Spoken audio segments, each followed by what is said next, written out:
नमस्कार, राहुल का अग्निपथ देख रहे हैं आप। मैं हूं आपके साथ पूजा। केरल और असम में चुनाव होने हैं और इन दोनों ही राज्य में कांग्रेस बुरी फंसी हुई है। चुनाव प्रचार चरम पर है और बयानबाजी भी खूब हो रही है। ताजा घटनाक्रम में कांग्रेस के नेतृत्व वाली यूडीएफ रैली को दिल्ली से किए गए वर्चुअल संबोधन में राहुल गांधी ने सीएम पिनराई विजयन पर कई गंभीर आरोप लगाए। राहुल गांधी ने विजयन को भ्रष्टाचारी बताया। राहुल का कहना है कि विजयन और बीजेपी में डील है, इसलिए उनके खिलाफ कभी कोई एक्शन नहीं होता। साथ ही राहुल गांधी ने काफी कुछ कहा। अब इस पर सीएम पिनराई विजयन ने जबरदस्त पलटवार भी किया है। उन्होंने कहा कि राहुल गांधी एक नेशनल लीडर है, फिर भी उनमें कांग्रेस के एक आम लोकल वर्कर जिनकी बेसिक जानकारी भी नहीं है, वो अपने अनुभव या गलतियों से भी नहीं सीखते। राहुल गांधी और उनकी कांग्रेस देश में बीजेपी की बी टीम है। तो केरल में चुनाव से पहले जमकर वार पलटवार हो रहा है, तो वहीं असम में कांग्रेस में बवाल खत्म होने का नाम नहीं ले रहा है। पार्टी के अंदर टूट है, विद्रोह बगावत चरम पर है। तो वहीं असम के सीएम हिमंता बिस्वा शर्मा ने अपने ताजा बयान में कहा कि कांग्रेस की सरकार भारत में तो नहीं, पाकिस्तान में बन सकती है। तो इधर निशिकांत दुबे ने भी राहुल गांधी के खिलाफ अपने हमलों को तेज कर दिया है।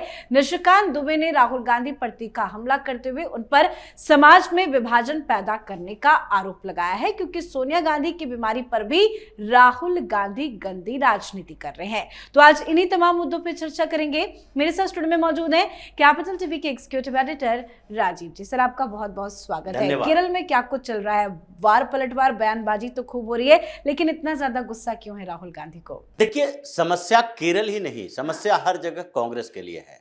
लेकिन विपक्ष में बैठी हुई पार्टियां, इन लोगों ने इतना तो स्वीकार कर लिया कि सारे बी टीम हैं, ए टीम कोई नहीं है।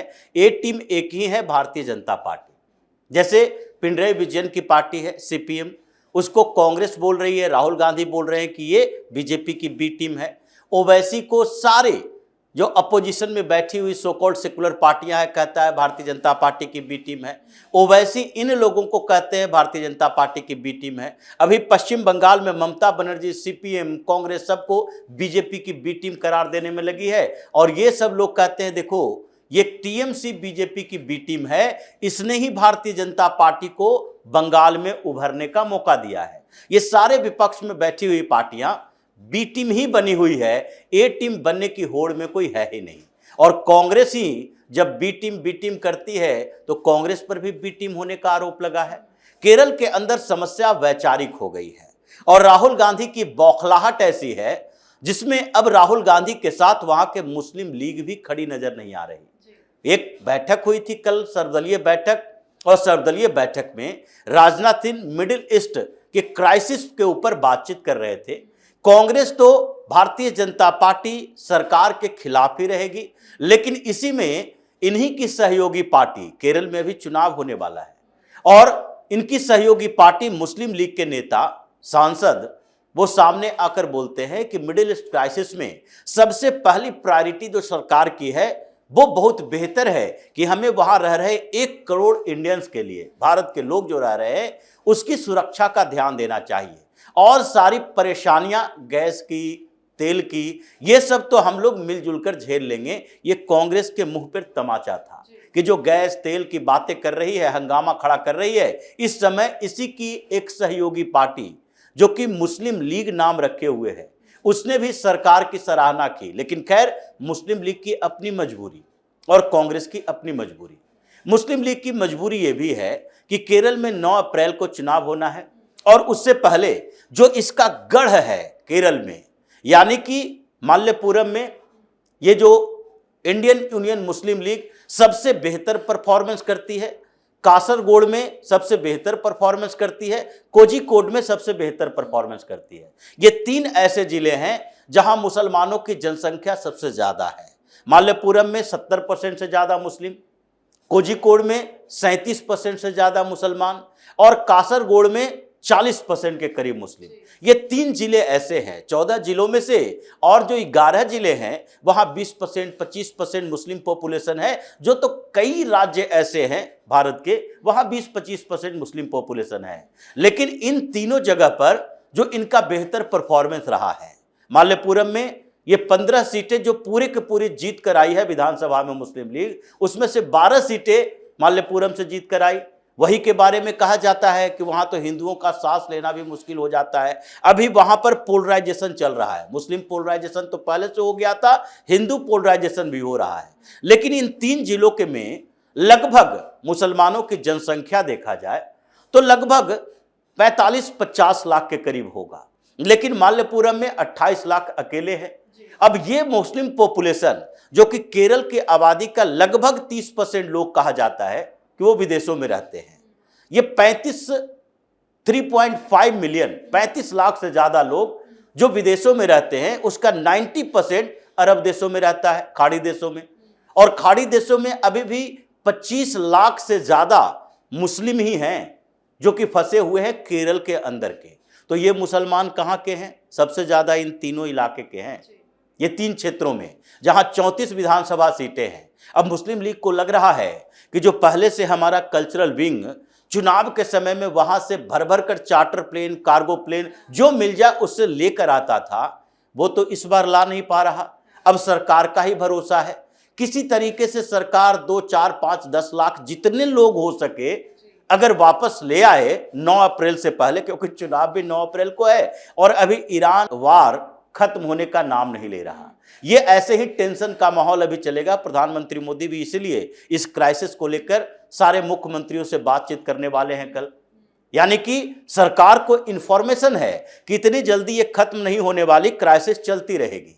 तो ऐसी स्थितियों में केरल के चुनाव में ये 25 लाख से ज्यादा मुस्लिम वोटर जो कि खाड़ी देशों में फंसे हुए हैं, वो वापस आ पाएंगे क्या? मुश्किल लग रहा है। और ये सारे के सारे मुस्लिम वोटर ये कांग्रेस और मुस्लिम लीग के हैं, ज्यादातर इन्हीं को सपोर्ट करते हैं और हिंदू वोटर डिवाइडेड है। लेकिन इस बीच ये ऐसा एक नैरेटिव क्रिएट हुआ कि हिंदू वोटर एकजुट होने लगे। एजवा समुदाय का सबसे बड़ा ये संगठन SNDP, उसके नेता कह रहे नहीं नहीं, कांग्रेस मुस्लिम लीग को तो नहीं जिताना है, चाहे पिनराई विजयन फिर से मुख्यमंत्री क्यों ना बन जाए।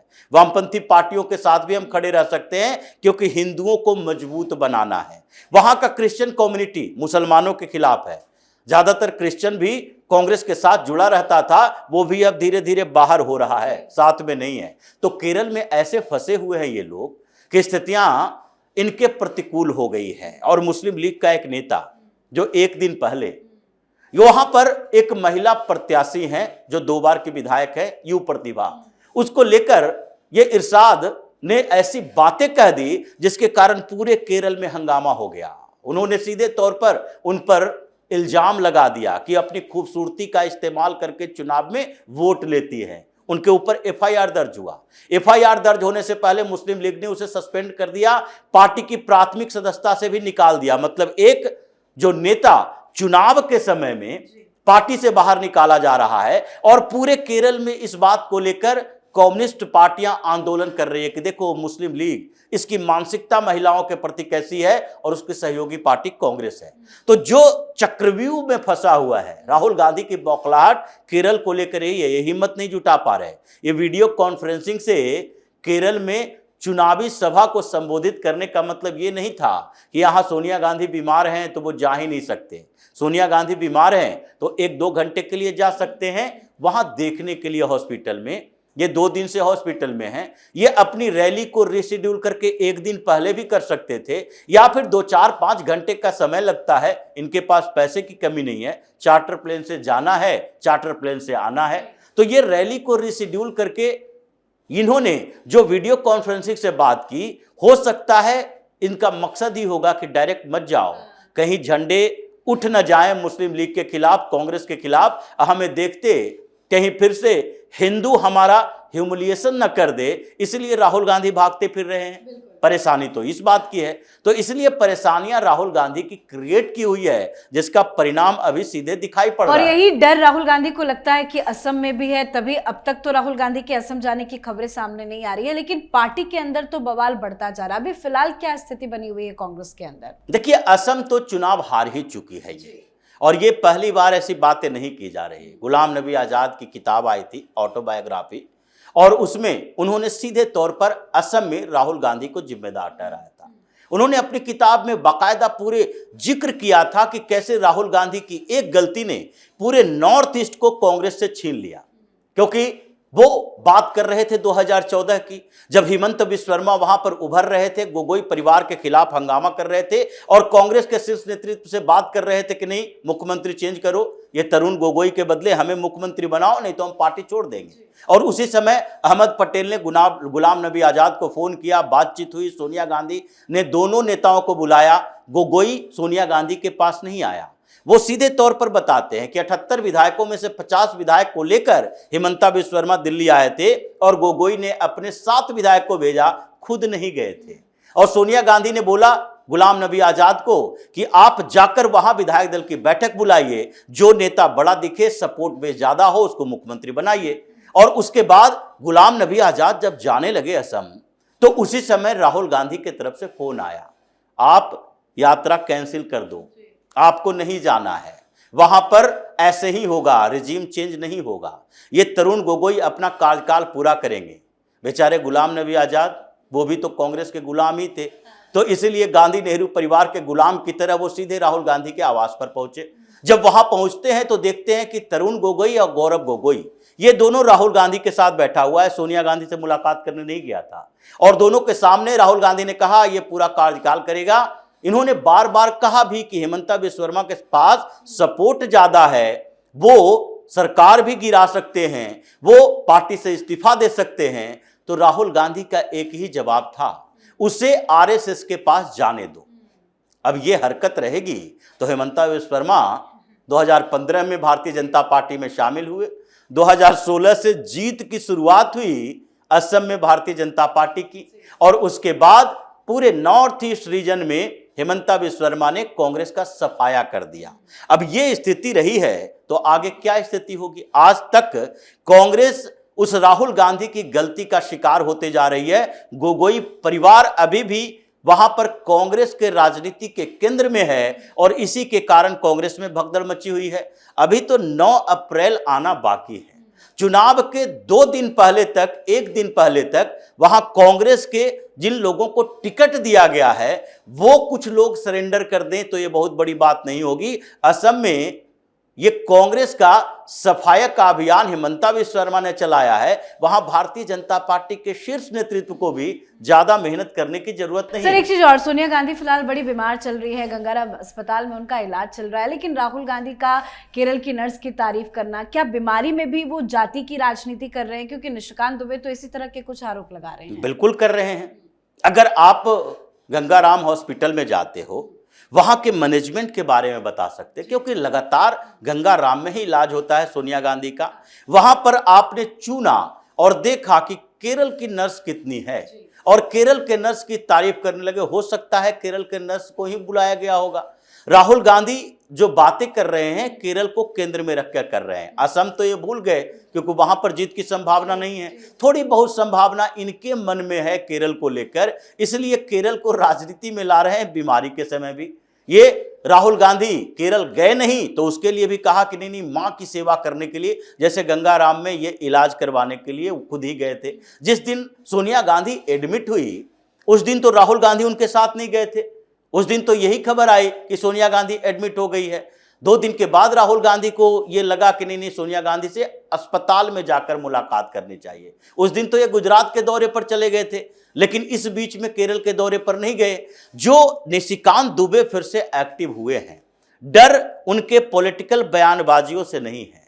राहुल गांधी को डर अब निशिकांत दुबे के इस बात के लिए लगने लगा है कि कब सब्सटेंटिव मोशन वो लेकर आए, क्योंकि आगे प्रक्रिया चल रही है और प्रक्रिया जिस लेवल पर चल रही है उसमें कहा जा रहा है कि अभी बजट सत्र चल रहा है, लेकिन इसके बाद थोड़े समय के बाद एक स्पेशल सेशन आएगा और उसमें वुमेन रिजर्वेशन बिल भी पेश हो सकता है। लेकिन इस बीच इनकी धड़कनें तेज है कि किस दिन जाकर ये मोशन लेकर आएंगे और फिर हमारे सांसदी पर खतरा मंडराने लगेगा। राहुल गांधी अब निशिकांत दुबे के नाम से वैसे ही डरते हैं जैसे कि पहले कभी ये हेमंता बिस्व शर्मा के नाम से डरा करते थे कि कब वो क्या बोल दे, राहुल गांधी को पागल बोल दे या डॉग लवर बोल दे या फिर उनके किसी सेक्रेटरिस्ट के हवाले करने की बात कह दे। जी बिल्कुल, बहुत बहुत धन्यवाद सर समझाने के लिए। धन्यवाद। तो राहुल गांधी चाहे असम हो या फिर केरल, चारों तरफ से फंस गए हैं, चुनाव नजदीक है, पर जिस तरह से बयान राहुल गांधी की तरफ से सामने आ रहा है वो साफ साफ बता रहा है कि राहुल गांधी की बौखलाहट कितनी ज्यादा है। असम में पार्टी हर तरफ से बिखरी पड़ी है, पार्टी में विद्रोह है, बगावत है और चुनाव से पहले कांग्रेस का हाल काफी ज्यादा बुरा है। तो वहीं सोनिया गांधी बीमार चल रही हैं, दिल्ली स्थित सर गंगाराम अस्पताल में भर्ती हैं, पर राहुल गांधी ने केरलम के नर्स की जिस तरह से तारीफ की है उस पर सवाल तो जाति की राजनीति का साफ साफ बनता नजर आ रहा है, जिस पर निशिकांत दुबे ने भी राहुल गांधी पर जबरदस्त प्रहार किया है। तो उस पर आप भी अपनी राय कमेंट करके लिखिएगा। देखते रहिए कैपिटल टीवी। नमस्कार।